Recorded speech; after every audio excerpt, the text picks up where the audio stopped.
स्वागत है आप सभी का टारगेट विथ लोकेश में। क्लास 12 यूपी बोर्ड के प्यारे विद्यार्थियों, साहित्यिक हिंदी का पेपर है जो 18 फरवरी 2026 के लिए सबसे ज़्यादा महत्वपूर्ण है। मेरे प्यारे बच्चों, पूरा पेपर एकदम अच्छे से आंसर के साथ हल करके आपको बताने वाले हैं, तो आप लोग वीडियो को पूरा अंत तक देखिएगा। यह एक वायरल पेपर है, सेम ऐसा ही पेपर आपके बोर्ड एग्जाम 2026 में पूछा जाएगा और यही पेपर मेरे प्यारे बच्चों प्री बोर्ड एग्जाम में पूछा जा रहा है। तो आप लोग वीडियो को पूरा अंत तक देखिएगा। समय 3 घंटे 15 मिनट का होता है और पूर्णांक होता है 100 का। यहाँ पर थोड़ा सा निर्देश देख लेते हैं। निर्देश में क्या है, प्रारंभ के 15 मिनट परीक्षार्थियों को प्रश्न पत्र पढ़ने के लिए निर्धारित है। मेरे प्यारे बच्चों, इस प्रश्न पत्र में 2 खंड हैं, दोनों खंडों के सभी प्रश्नों के उत्तर देना अनिवार्य है। तो सभी लोग वीडियो को करेंगे लाइक, चैनल पर नए होंगे चैनल को करेंगे सब्सक्राइब और शेयर। चलिए वीडियो को शुरू करते हैं। खंड का प्रश्न नंबर 1 का है, गीत फरोश के रचनाकार हैं, कमेंट करके बताएंगे। गिरजा कुमार माथुर, नरेंद्र शर्मा, भवानी प्रसाद मिश्र, मुक्ति बोध। तो गीत फरोश के रचनाकार है भवानी प्रसाद मिश्र, तीसरा ऑप्शन सही हो जाएगा। इसके बाद प्रश्न नंबर 1 का ख है, छायावाद की मुख्य विशेषता है युद्ध का वर्णन, प्राकृति का मानवीकरण, भक्ति की प्रधानता, यथार्थ चित्रण। तो छायावाद की मुख्य विशेषता है प्राकृति का मानवीकरण, दूसरा ऑप्शन राइट हो जाएगा मेरे प्यारे बच्चों। अगला प्रश्न है, चिदम्बरा रचना पर ज्ञानपीठ पुरस्कार प्राप्त हुआ है किसको, मैथिली शरण गुप्त को या फिर सुमित्रा नंदन पंत को, अयोध्या सिंह उपाध्याय, हरिओत को, रामधारी सिंह दिनकर को। कमेंट करके बताएंगे। चिदम्बरा रचना पर ज्ञानपीठ पुरस्कार मिला है सुमित्रा नंदन पंत को, दूसरा ऑप्शन राइट हो जाएगा।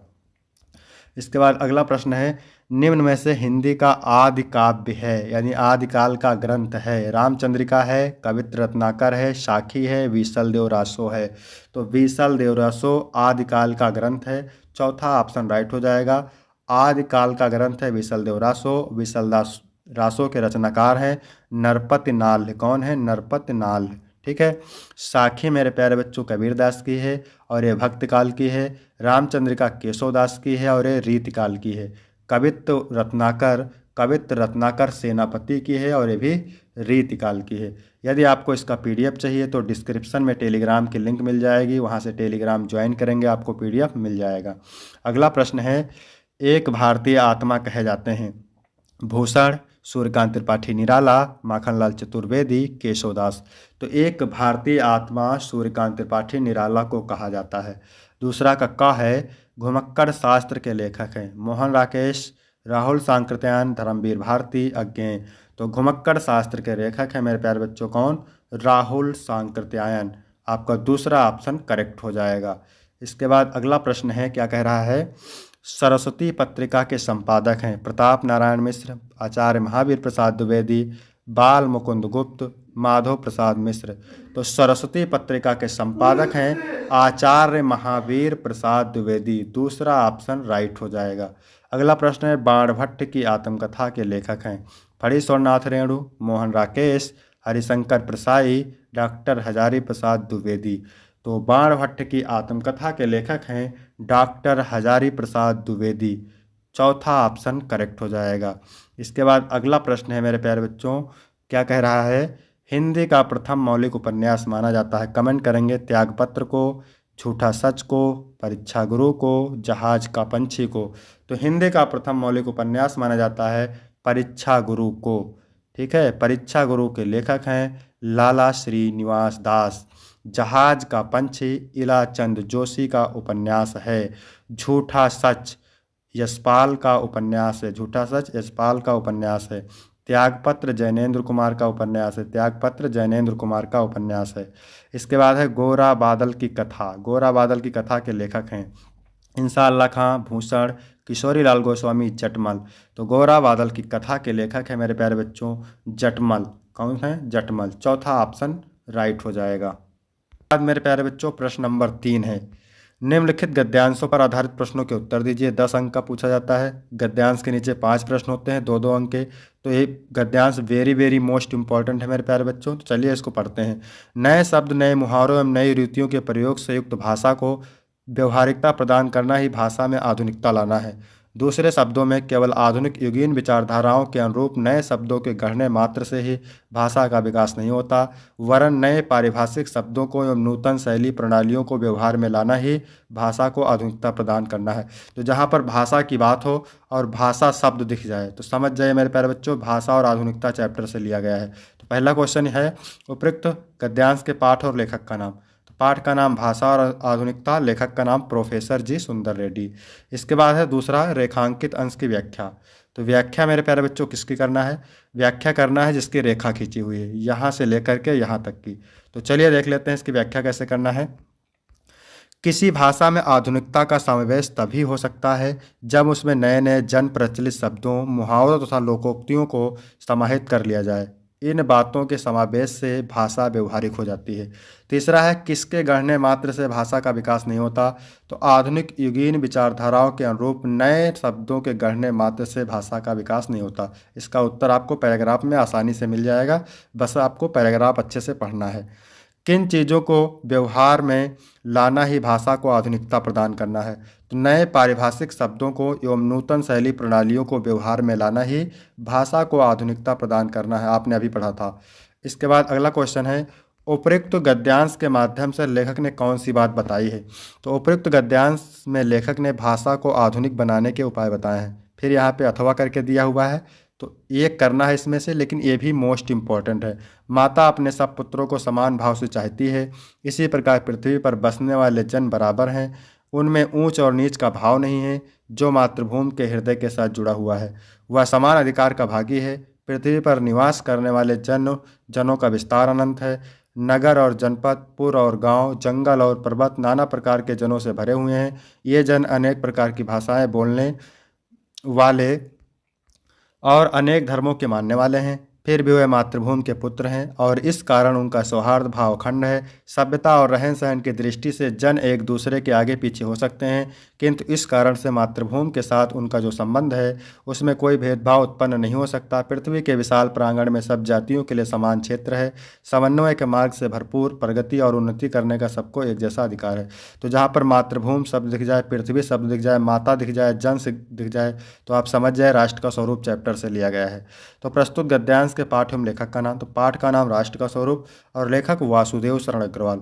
दूसरा है मेरे प्यारे बच्चों रेखांकित अंश की व्याख्या कीजिए। तो व्याख्या किसकी करना है? जिसकी रेखा खींची हुई है, यानी यहाँ से लेकर के यहाँ तक की करना है व्याख्या। तो चलिए देख लेते हैं व्याख्या कैसे लिखना है। लेखक कहते हैं कि एक माँ अपने सभी बच्चों को बिना किसी भेदभाव के प्यार करती है, वैसे ही पृथ्वी पर रहने वाले सभी लोग जन समान हैं, चाहे उनकी भाषा, धर्म या रहन सहन अलग अलग हो, और सभी को मातृभूमि के साथ समान अधिकार और जुड़ाव महसूस करना चाहिए। इसके बाद अगला क्वेश्चन है समान अधिकार का भागी कौन है? जो मातृभूमि के उदय के साथ जुड़ा हुआ है वह समान अधिकार का भागी है। इसके बाद है अनंत और जनपद शब्द का अर्थ। तो अनंत का होता है जिसका अंत ना हो, जनपद का मतलब होता है जिला। इसके बाद अगला क्वेश्चन है पुत्रों के समान भाव से कौन रखती है? तो माता पुत्रों को समान भाव से रखती है।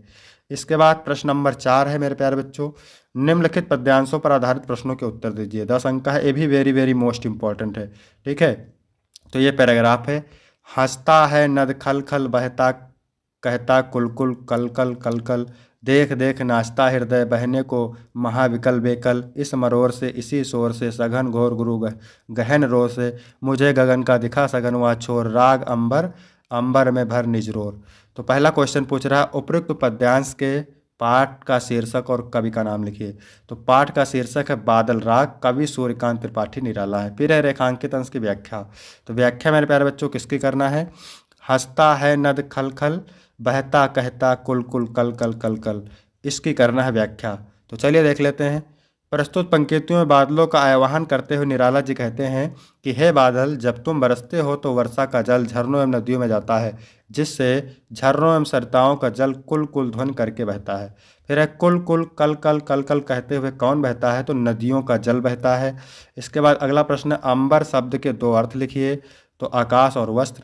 प्रस्तुत पद्यांश में सघन घोर गुरु गहन रोर किसके लिए प्रयोग किया गया है? तो ये बादल के लिए प्रयोग किया गया है। फिर है अथवा करके मेरे प्यारे बच्चों दिया हुआ है, ये भी वेरी वेरी मोस्ट इम्पॉर्टेंट है। ठीक है, निरख सखी एक खंजन आए, उर्मिला अपने प्रियतम के वियोग में व्याकुल कहती है कि हे सखी, देखो एक खंजन पक्षी इधर आ गए हैं, फेरे उन मेरे रंजन ने नयन इधर मन भाए।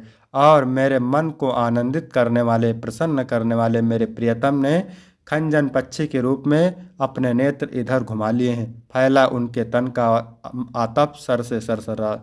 और ये जो धूप फैली हुई है, ये धूप नहीं है, मेरे प्रियतम के शरीर की गर्मी है, मन से सरसराए। ठीक है। और सरोवर में कमल के फूल खिल गए हैं, जो मन को शीतलता प्रदान कर रहे हैं। घूमे हुए इस और वहाँ ये हंस यहाँ उड़ाए, निश्चय ही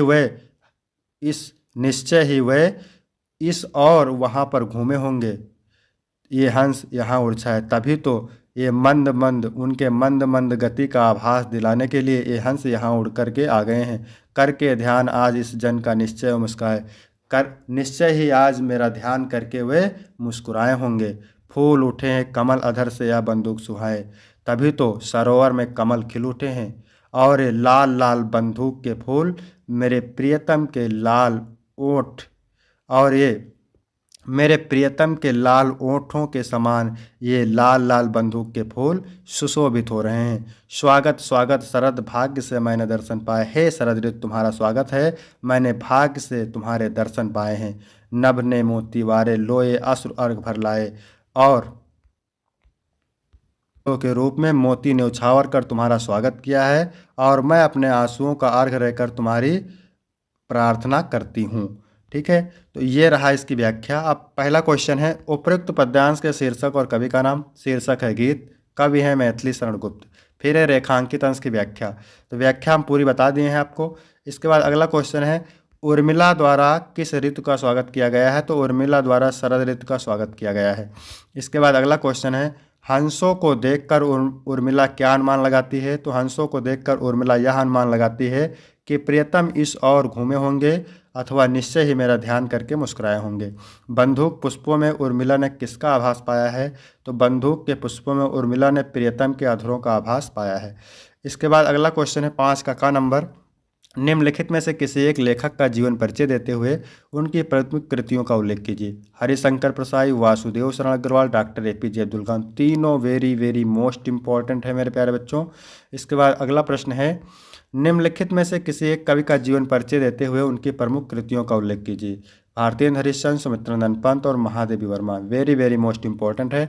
तो इसमें से हम पढ़ने वाले हैं भारतेंद्र हरिश्चंद्र का। कैसे लिखना है, जैसे हम बता रहे हैं सेम आपको उसी प्रकार लिखना है, आपको पूरे अंक मिलेंगे। हरिंग डालना है जीवन परिचय। भारतेंद्र हरिश्चंद्र जी का जन्म सन 1850 ईस्वी में काशी के प्रसिद्ध वैश्य परिवार में हुआ था। उनके पिता का नाम गोपाल चंद्र गिरधर दास था। उन्होंने घर पर स्वाध्याय से हिंदी, अंग्रेजी, उर्दू, बांग्ला आदि भाषाओं का गहन अध्ययन किया। दानशीलता के कारण उनकी आर्थिक स्थिति बिगड़ती गई और अंत में क्षय रोग से पीड़ित होकर केवल 35 वर्ष की आयु में सन 1885 ईस्वी में इनकी मृत्यु हो गई। इसके बाद हेडिंग डालेंगे साहित्यिक परिचय। हिंदी साहित्य के आधुनिक काल का प्रारंभ भारतेंद्र हरिश्चंद्र जी से माना जाता है तथा 1857 से 1920 तक के काल को भारतेंद्र युग के नाम से जाना जाता है। भारतेंद्र हरिश्चंद्र जी एक महान कवि, सफल नाटककार, प्रसिद्ध संपादक और कुशल लेखक के रूप में हिंदी साहित्य में हमारे सामने उपस्थित हुए। फिर हेडिंग डालेंगे रचनाएं। ठीक है। भारतेंद्र हरिश्चंद्र जी की निम्नलिखित रचनाएं हैं। काव्य में कृष्ण चरित्र, रासलीला, प्रेम माधुरी, प्रेम सरोवर, प्रेम प्रलाप, प्रबोधिनी। नाटक में सत्य हरिश्चंद्र, चंद्रावली, भारत दुर्दशा, नील देवी, अंधेर नगरी, वैदिक हिंसा हिंसा नाभवत। निबंध में कश्मीर कुसुम, सुलोचना, मदालसा, लीलावती। इसके बाद 6 नंबर क्वेश्चन है, कर्मनाशा की हार कहानी का उद्देश्य लिखिए अथवा बहादुर कहानी की कथावस्तु का सारांश लिखिए। मोस्ट इंपॉर्टेंट है। इसके बाद मेरे प्यारे बच्चों यहाँ पर 7 नंबर क्वेश्चन है, स्वपठित खंड काव्य के आधार पर किसी एक खंड के एक प्रश्न का उत्तर लिखिए। शब्द सीमा 80 शब्द है और 5 अंक यहाँ से मिलेंगे। मोस्ट इंपॉर्टेंट है मेरे प्यारे बच्चों, इन सभी को आप तैयार करेंगे। ठीक है। इसके बाद प्रश्न नंबर 8 का है, निम्नलिखित संस्कृत गद्यांशों में से किसी एक का संदर्भ सहित हिंदी में अनुवाद कीजिए। 7 अंक का पूछा जाता है मेरे प्यारे बच्चों, 2 अंक संदर्भ के लिए, 5 अनुवाद के लिए। तो मोस्ट इंपॉर्टेंट है। चलिए इसको पढ़ लेते हैं। यह भारत देश धन्य है जहाँ लोगों के मन को पवित्र करने वाली, सुंदर भावों को उत्पन्न करने वाली, शब्दों के समूह को जन्म देने वाली संस्कृत भाषा सुशोभित है। विद्यमान वर्तमान साहित्यों में इसका साहित्य सर्वश्रेष्ठ और सुसंपन्न है। यही भाषा संस्कृत के नाम से संसार में प्रसिद्ध है। हमारे रामायण, महाभारत, ऐतिहासिक ग्रंथ, चारों वेद, सभी उपनिषद, 18 पुराण और अन्य महाकाव्य, नाटक आदि इसी भाषा में लिखे गए हैं। यही भाषा सभी आर्य भाषाओं की जननी है और वैज्ञानिक भाषा भी है। संस्कृत के गौरव को ध्यान में रखते हुए संस्कृत का गौरव और उसके ज्ञान का आश्रय और उसकी व्यापकता किसी भी दृष्टि से छिपी नहीं है। ठीक है, ये संस्कृत भाषा महत्तम से लिया गया है। फिर यहाँ पे अथवा करके दिया है, ये भी मोस्ट इम्पॉर्टेंट है। तो इसका संदर्भ कैसे लिखना है? प्रस्तुत गद्यांश हमारी पाठ्यपुस्तक संस्कृत के महर्षि दयानंदा नामक पाठ से अवतरित है। अर्थ देख लेते हैं इसका। गुरु ने उन्हें प्रेम से उत्तर दिया, प्रिय, तुम ज्ञात और अव्यक्त दोनों में विदित हो। तुम्हारे लिए कोई भी बात अज्ञात नहीं है। वर्तमान में हमारा देश अज्ञान के अंधकार में डूबा हुआ है। महिलाएं अनादर का सामना कर रही हैं और शूद्रों का तिरस्कार किया जा रहा है। अज्ञानी और पाखंडी लोग पूजनीय बन गए हैं। वेद का सूर्य उदय अज्ञान के अंधकार को दूर नहीं कर पाएगा। तुम्हारे लिए मंगल कामनाएं। तुम पतितों को ऊंचा उठाओ, स्त्री जात को उद्धार करो और पाखंड का नाश करो। यही मेरी अभिलाषा है और यही मेरी गुरु दक्षिणा है। इसके बाद खा नंबर प्रश्न है, निम्नलिखित संस्कृत श्लोकों में से किसी एक का संदर्भ सहित हिंदी में अनुवाद कीजिए। 7 अंक का है। यानी नीति में निपुण लोग चाहे निंदा करें चाहे प्रशंसा करें, लक्ष्मी आए या फिर अपनी इच्छा अनुसार चली जाए, चाहे आज ही मृत्यु हो या फिर युगों के बाद हो, जो धैर्यशाली लोग होते हैं अपने न्याय के पथ से कभी विचलित नहीं होते। सुभाषित रत्नान से लिया गया है। फिर अथवा करके दिया है, ये वाला निरपेक्ष दिलीपा पाठ से लिया गया है। तो मोस्ट इंपॉर्टेंट है। इसके बाद 9 नंबर प्रश्न है, निम्नलिखित में से किन्हीं 2 प्रश्नों के संस्कृत में उत्तर दीजिए। 2 प्रश्न करना रहेगा, 4 अंक मिलेंगे। इसके बाद है 10 का क, ख और गा रस अलंकार छंद से, तो यहाँ से आपको 6 अंक मिल जाएंगे, मोस्ट इंपॉर्टेंट है। इसके बाद 11 नंबर प्रश्न है निबंध से। 9 नंबर का निबंध है और निबंध वेरी वेरी मोस्ट इंपॉर्टेंट है, तो इनको आप तैयार करेंगे। इसके बाद 12 का पहला है भवनम का संधि विच्छेद भो प्लस अनम, तट्टिका का संधि विच्छेद तत् प्लस टीका, और इसके बाद है लब्धा का संधि विच्छेद, तो लव प्लस धा होता है। क्या होता है? लव प्लस धा। फिर निम्नलिखित में से किसी एक पद का विग्रह करके समास का नाम लिखिए। नीलोत्पलम, यानी इसका विग्रह क्या होगा? नीलम प्लस उत्पलम। कर्मधाराय समास है। अनु विष्णु में अव्ययभाव समास है। त्रिनेत्र में बहुव्रीहि समास है। इसके बाद 13 का पहला है, निम्नलिखित में से किसी एक शब्द के धातु एवं प्रत्ययों का योग स्पष्ट कीजिए। तो यहाँ पर देखिए कृत्वा में क्री धातु है और अक्त्वा प्रत्यय है। क्या है? अक्त्वा प्रत्यय है। निम्नलिखित में से किसी एक शब्द का प्रत्यय लिखिए। तो श्रुत्वा में अक्त्वा प्रत्यय है।